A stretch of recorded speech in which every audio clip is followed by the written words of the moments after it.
நிறைய தோற்று இருக்கிறோம். குறிப்பாக என் பிள்ளைகள், குறிப்பாக நாம் தமிழர் கட்சி பிள்ளைகள்.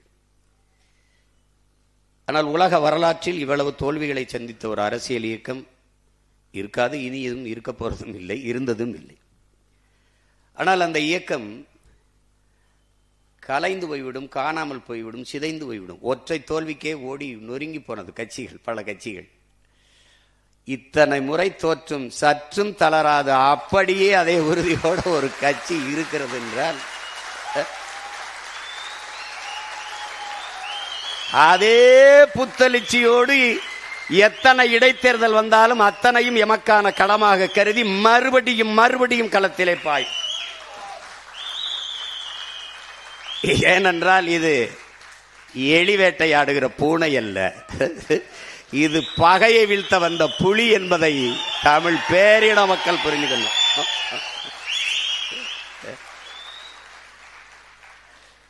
நாங்கெல்லாம் ரொம்ப சின்ன வயசுல வந்தோம். தமிழ்நாட்டு அரசியலே ரொம்ப சின்ன வயசுல வந்து கட்சி ஆரம்பிச்சவன் நான் தான். ஆனா 16 வருஷமா போராடிட்டு இருக்கேன். ஒரு கேடு என்னன்னா, நம்ம சொல்றத எடுத்து சொல்றதுக்கு யாருக்கும் மனசு இல்லை. நம்ம வளரக்கூடாதுன்னு நினைக்கிறாங்க. எதற்காக நாங்கள் வெல்லக்கூடாது என்று நீங்கள் நினைக்கிறீர்களோ அதற்காகத்தான் நாங்கள் வென்றே தீர வேண்டும் என்று போராடுவோம். ஏன் நான் வெல்லக்கூடாது என்று நீர் நினைக்கிறீரோ அதற்காகவே நான் வென்றே தீர வேண்டும் என்று களத்திலே நிற்கிறேன். இப்பவும் சொல்லுவேன், எப்பவும் சொல்லுவேன், நீ ஜஸ்ட் டிலே. என்னுடைய வெற்றியை சற்று தள்ளி போடலாம், ஆனால் தடுத்து விட முடியாது. என் கனவு பெரிது. இந்நேரம் அந்த ஒரு மாதம் என்னுடைய கையில் ஆட்சி இருந்ததுன்னா ஒரு பய தூங்கி இருக்க முடியாது. என்னென்னவோ நடக்குது என் நாட்டில் இருப்பான். பொம்பளை பிள்ளைய வன்புணர்வு செய்து 10 வயசு பிள்ளைய கொண்டு விட்டான்னா அவங்க அம்மா குடிச்சிருந்தாங்க. டேய், யாரா நீங்கெல்லாம்? அம்மா குடிச்சிருந்தா பிள்ளைய கடத்திட்டு போய் வன்புணர்வு செய்து கொலை செய்யணும்னு சட்டம் இருக்காடா? டேய், அவளே குடிச்சிருந்தாலும் தொடக்கூடாதுடா, அவளே குடிச்சிருந்தாலும் தொடக்கூடாது. சரிடா, என் தாயை குடிக்கிற நிலையில் தள்ளியவன். அதான்டா கேள்விங்க. எந்த தவறையும் சரி செய்யறது என்ன? அப்படி அவர் செய்யலையா, இவர் செய்யலையா? இருக்குடா, அவங்களுக்கு இருக்கு. எவ்வளவோ பார்த்துட்டோம், இதை பார்க்க மாட்டோமா? ஒவ்வொன்றையும் பாருங்க, ஒரு செயல்களையும் பாருங்க.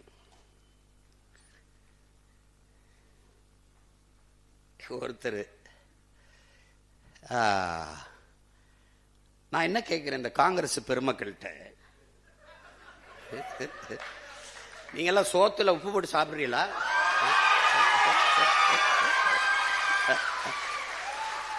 உங்களுக்கு மானம், ரோசம், சூடு, சொரணை, வெக்கம் இதுல ஏதாவது ஒண்ணு இருக்க. ஆனா எல்லாரும் நல்ல கசங்காத வேட்டி சட்டை மட்டும் வெக்க மயிர் இல்லாம கட்டிக்கிறீங்க. வெக்க மயிர் இல்லாம எதுக்கு? இப்பதான் திமுக காரனுக்கு அறிவு வருது. அவன் இவரா எங்களுக்கு பகுத்தறிவு புகட்டினார், ஊட்டினார், காட்டினார். மங்கி நீல அவனை அன்னைக்கே வேட்டியை காணான் சட்டை காணான்னு ஓட விடுறத விட்டு அவனை கூட கூட்டி வச்சு, இங்க பேரு 10 MP வச்சிருக்கான், 10 நாடாளுமன்றம் திமுக போட்ட பிச்சையில வச்சிருக்காரு. இப்ப உண்மையில ரிசைன் பண்ற, விலகி இடைத்தேர்தலை சந்திச்சு உன் டிவிக்கோட போய் டிவிக்கு போட போய் நின்று வாடா வா வென்று வாடா, நீ போடா. கூட்டணி பெரிய கூட்டணி இல்ல, ஆட்சி அதிகாரத்தில் நீ அவனோட கூட்டணி வச்சு இடைத்தேர்தல் செஞ்சோன்னா 3 ஆண்டு இருக்கு. ரிசைன் பண்ண உடனே இந்த இடைத்தேர்தல் வச்சு நின்றுவா, வென்றுவா. நீ பாப்ப திமுக தயவுல இந்த தேர்தலில் ஒரு மாநிலங்களவை உறுப்பினர் சீட்டு, அவன் யாருன்னே தெரியல, வேறு வாய்க்கு இல்லை. இந்த காங்கிரஸை ஏன் கொள்ளணும்? ஏன் இந்த இடத்துல எங்க மாமா திருநாவுக்கரசுக்கோ இல்ல ஐயா தங்கப்பால் மாதிரி மூத்த தலைவருக்கோ, எங்க மாமா திருநாவுக்கரசுக்கு அந்த இடத்த கொடுக்க கூடாதா? அந்த மாநிலங்களவை உறுப்பினரா பேரை இன்னைக்கு வரைக்கும் எனக்கு ஞாபகத்தில். காலையில கூட கேட்டேன் எங்க அண்ணன்ட்ட, அண்ணன் அந்த யாருன்னு. ஏதோ சொன்னார், தஸ்கோவிஸ்கி மாதிரி ஏதோ ஒன்று சொன்னாப்ல. அவர் நாக்பூர்ல வேலை செய்யறாரு, நாகாலாந்துல நல்லா வேலை செய்யறாரு. ஏன் ஊருக்கு என்ன வேலை செய்வார்? இந்த திமுகவால தேர்வு செய்யப்பட்டு போன நாடாளுமன்ற உறுப்பினர்கள் என் நிலத்திற்கு, என் மண்ணுக்கு, என் மக்களுக்காக பேசிய ஒரு வார்த்தை விடு. இந்த மாநிலங்களவை உறுப்பினராக சென்றவர் என் மண்ணுக்கு மக்களுக்குமாக என்ன பேசுவர்?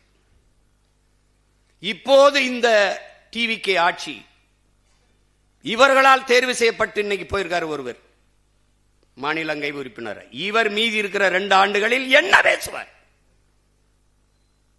வாக்கு என்னது, என் மக்கள் இது எப்படி இருக்கு? இங்க பாருங்க, இந்த டிவிகேக்கு காங்கிரஸ் ஓட்டு இல்லை. இந்த காங்கிரஸ் வெல்வதற்கு டிவிகே ஓட்டு இல்லை. ஆனா தேர்தலுக்கு அப்புறம் 2 நல்ல ஓட்டு. எப்படி? 5 உறுப்பினர் வச்சா 2 அமைச்சர் வச்சிருக்கான். அதுல ஒரு மாநிலங்களவை வாங்கிட்டு போறது. இந்த மாநிலங்களவை உறுப்பினர் திமுக வீட்டில் தட்டேந்து ஒரு சீட்டு, இந்த டிவிகே வீட்டில் தட்டேந்து, வீடு வீடுக்கு கையேந்தி பிச்சை எடுக்கிறது, இந்த வீடு கட்சிக்கு கட்சி தட்டேந்து இந்த சீட்டு வாங்குறதுக்கு வித்தியாசம் என்ன இருக்கு உனக்கு? நீ எதுக்கு இது ஒரு கட்சின்னு வச்சுக்கிட்டு பேசிட்டு இருக்க? நீ எதுக்கு ஒரு கட்சின்னு வச்சு பேசிட்டு இருக்க? நீ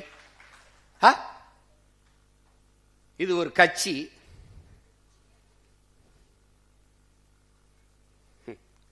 இப்பதான் தெரியும் திமுகவுக்கு. அப்பவே ஒருத்தன் சொன்னானையா, கேட்கலையே. இப்போ போறவர்கள் பதவிக்காக போவார்கள், வேற எதுக்கு? மக்கள் உதவிக்காக போவார்கள். அவ்வளவு மகான்களா, புற மகாத்மாக்களா? விலகு. எங்கூர்ல ஒரு மகான் வென்றிருக்காப்ல, ஐயா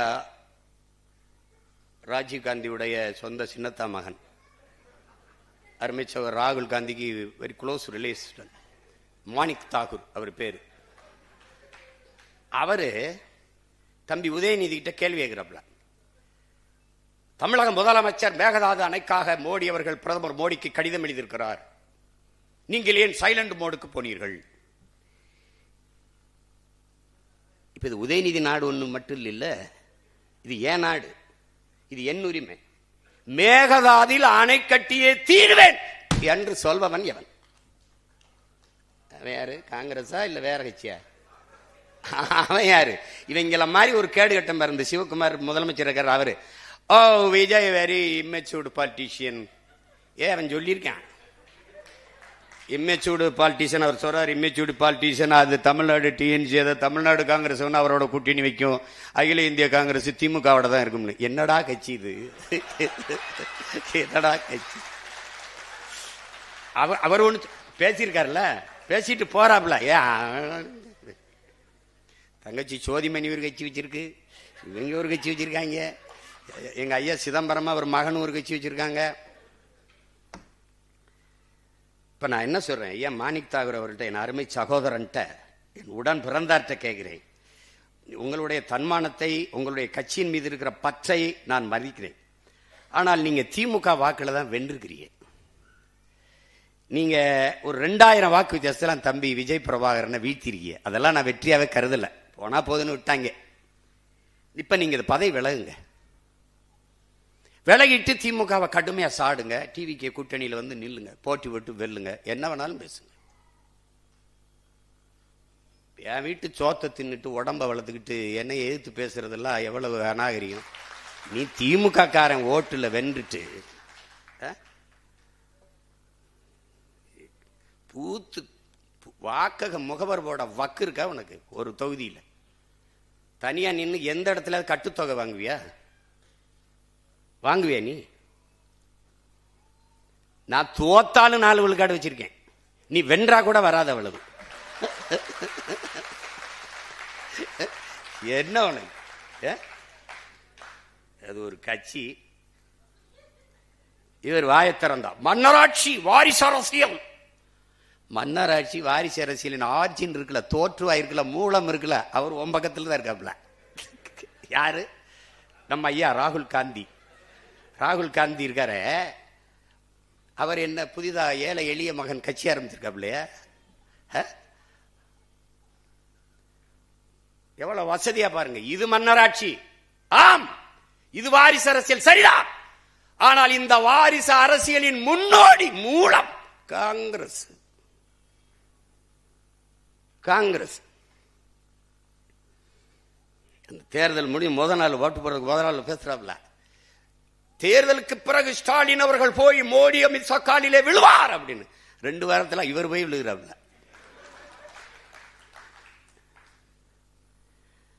போராடி தடுத்து வச்சிருந்த அத்தனைக்கும் இழுத்து போட்டாப்ல. ஜல்ஜன் ஜீவன் திட்டம், ஜல்ஜன் ஜல்ஜீவன் ஒரு குடிநீர் திட்டம். ஒரு நாட்டு குடிமக்களுக்கு, வாக்கு செலுத்தின குடிமக்களுக்கு தண்ணி கூட கொடுக்க துப்பு இல்லை.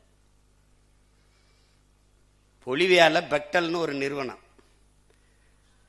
பெரிய கதை, படமா போட்டு போட்டு காட்டினேன். இத்தனை ஊடகம் இருக்கு, ஒருத்தம் போட்டு காட்டல. என்னென்னமோ சொல்றான்டா அந்த பாருங்கடான்ட்டு. போறார், வாரார், திரும்புறார், உட்கார்றார். அவன் ஊடகத்தை மயிரள கூட மதிக்கிறது இல்ல, அவன் திரும்பி கூட பாக்குறது இல்ல. இவங்க ஐயோ போய்கிட்டு இருக்காரு, வந்துகிட்டு இருக்காரு. நம்ம மாண்போட மதிப்போம், நம்மள மதிக்கிறது இல்ல. ஊடக தீண்டாமை. நம்ம ரொம்ப தாழ்த்தப்பட்டவன் அவங்க பார்வையில், தீண்டத்தகாதவன் நாம். நீ என்னடா என்னைய ஒதுக்குறது தீண்டத, நான் உன்னை திரும்பி கூட பார்க்கல. போட்டா போடு, போல நீ என்னை செய்தி போடுவ, நீ என்னை காட்டுவாயின்னு கட்சி ஆரம்பிச்சோன்னு நினைக்கிறியா?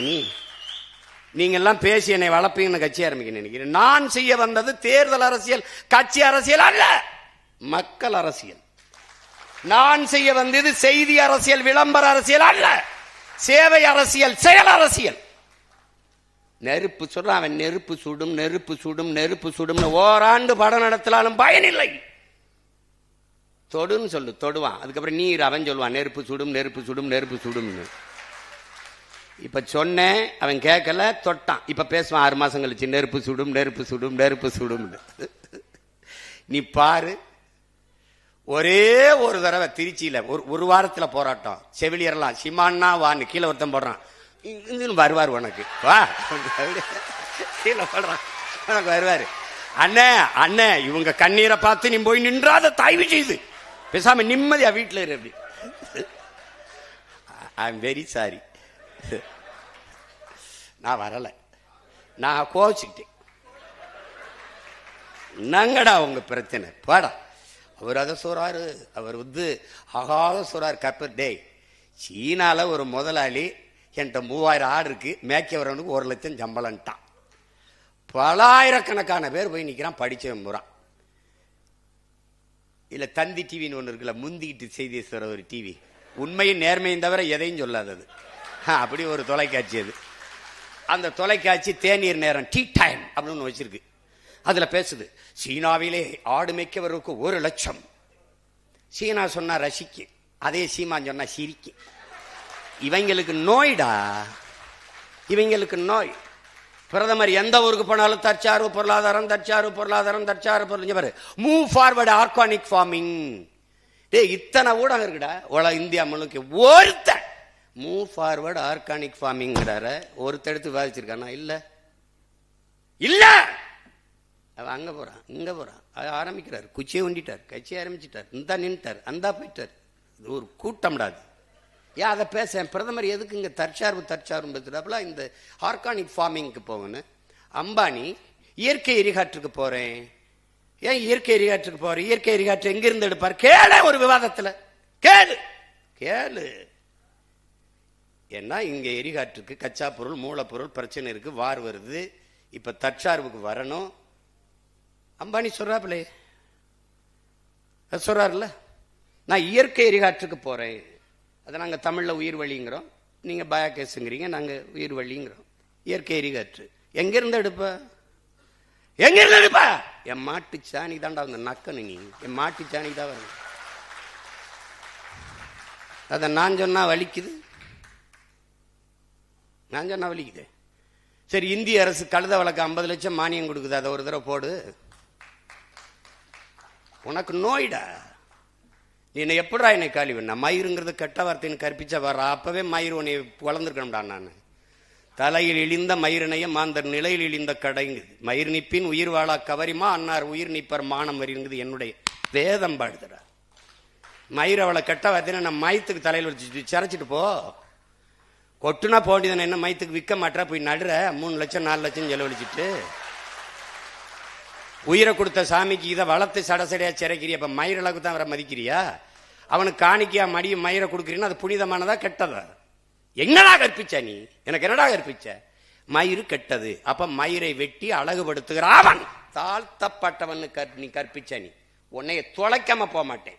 கால் செருப்பு இல்லாம நடக்க முடியல, தச்சு தரவன் இழிந்தவன்.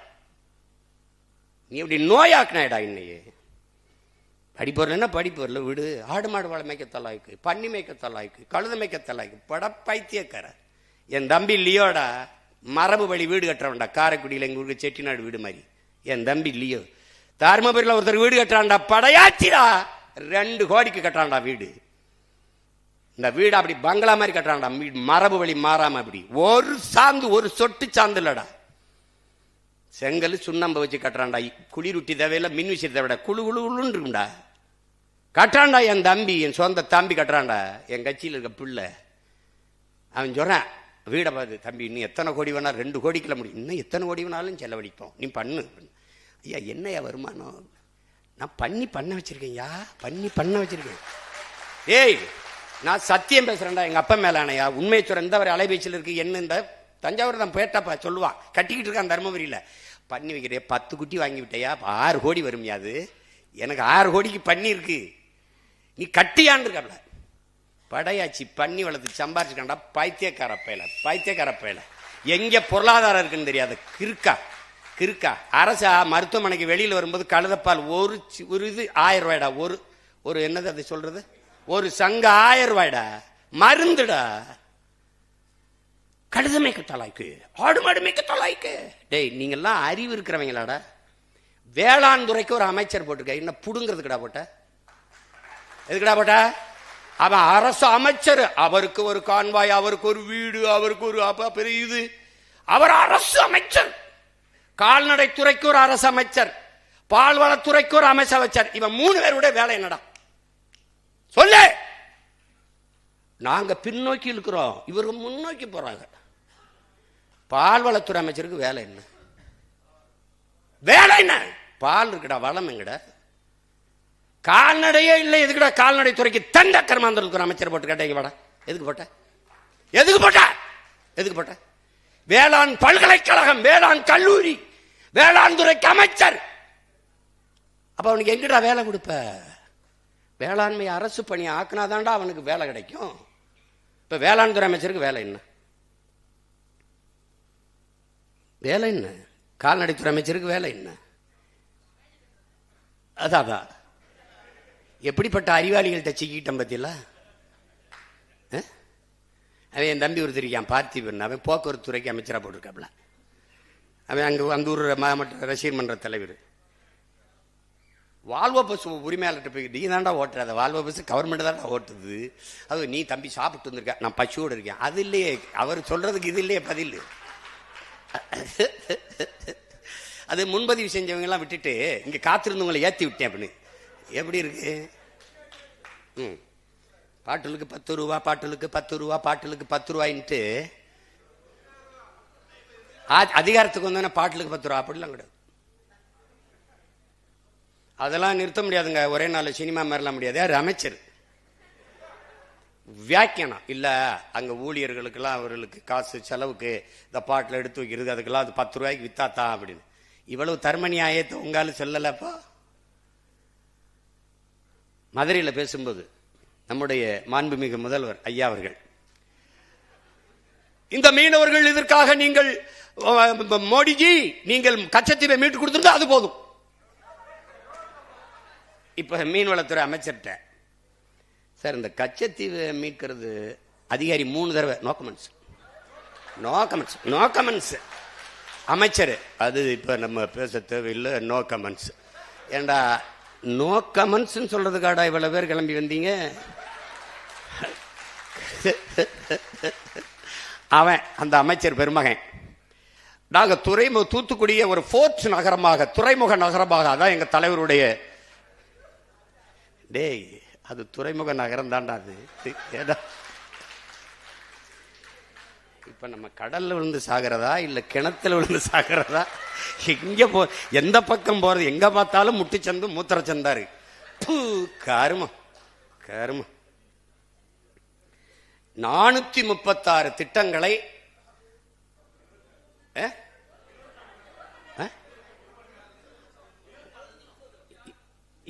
76 சரி 1.25 மணி நேரம் வச்சுக்கிடுவோம். 1.25 மணி நேரத்தில் 436 திட்டங்கள்னா ஒரு திட்டத்துக்கு 3 நொடி செலவழிச்சிருக்கேன். 3 நொடி தானே? 3 2 6 நொடி. 6 நொடியில் ஒவ்வொரு திட்டம்.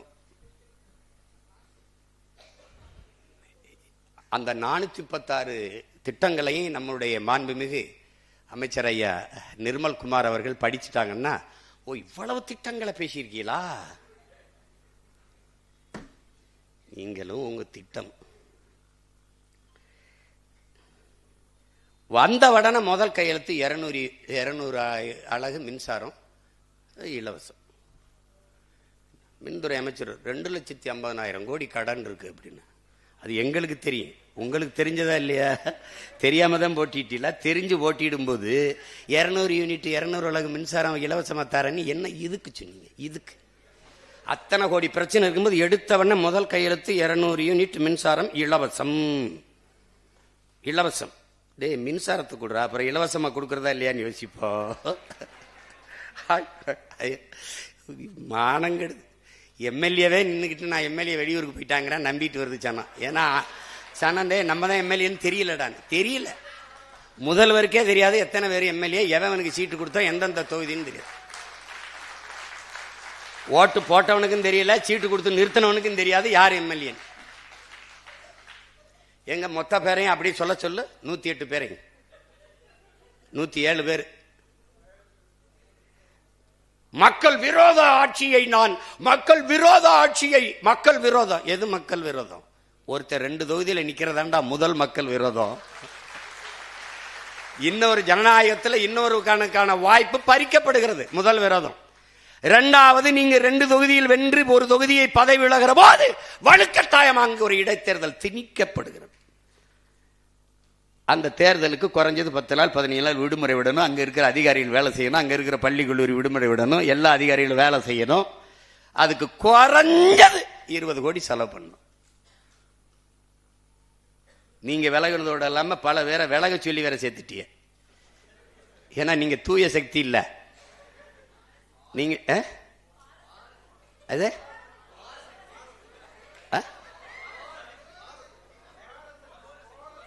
கோர சக்தி, தூர சக்தி, பார சக்தி, ஏற சக்தி, ஓர சக்தி. எங்க ஊர்ல வருவாங்க குடுகுடுப்புக்கு, நல்ல காலம் பிறகுது நல்ல காலம் பிறகு அடிச்சுக்கிட்டு ஏதோ ஒண்ணு. அதுல கடைசி இதை மறந்துட்டாப்ல. தூந்து போன சக்தி கண்டுபிடிச்சிட்டாப்ல.